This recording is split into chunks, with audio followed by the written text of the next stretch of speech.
텍스토리의 세무사 박진성입니다. 오늘은 상속세를 한번 알아보는 시간을 가지겠습니다.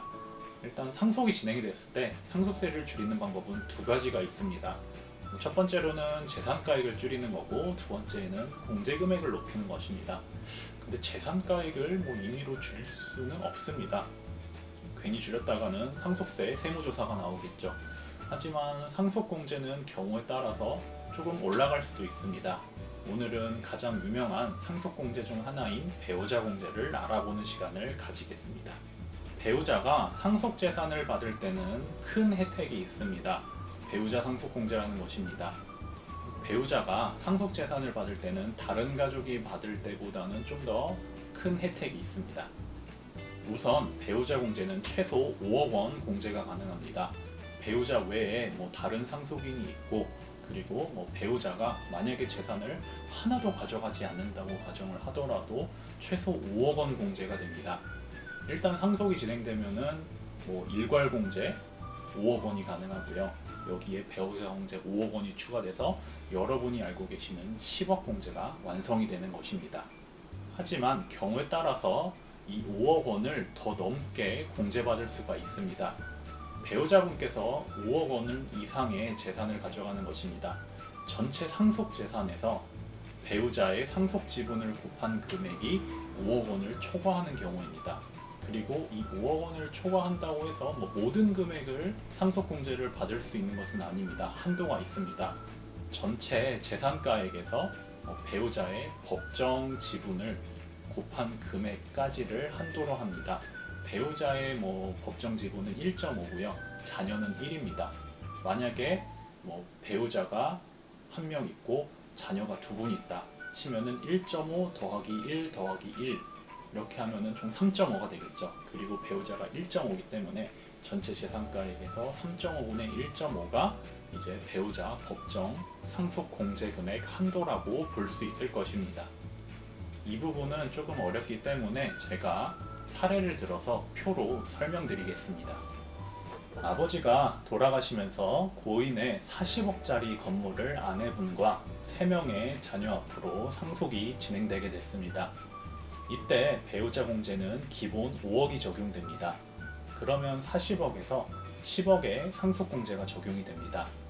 하지만 배우자의 법정 상속 지분이 커질수록 상속 공제 금액도 커집니다. 한도는 제가 말씀드렸다시피 상속재산가액에서 법정 지분을 곱한 금액까지입니다.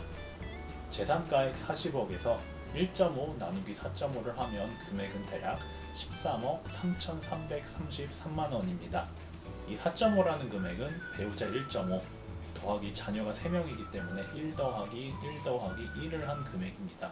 이렇게 계산이 된 13억 3,333만 원까지 이제 건물 지분을 가져가면 상속공제 금액도 5억에서 13억 3,333만 원까지 커지는 것입니다. 다만 여기서 지분을 더 가져간다고 하더라도 한도가 이 13억 3,333만 원이기 때문에 공제 금액이 더 커지지는 않습니다. 이런 논리로 최대 배우자 공제가 30억 원까지 가능한 것입니다. 하지만 부모님께서 재산을 분배받지 않는다면 배우자 공제는 5억 원밖에 안 된다는 사실을 주의하셔야 됩니다.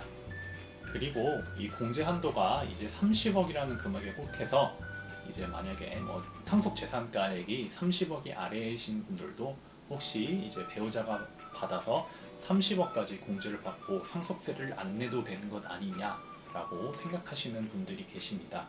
하지만 말씀드렸다시피 재산가액에서 법정 지분을 곱한 금액이 30억을 말하는 것입니다.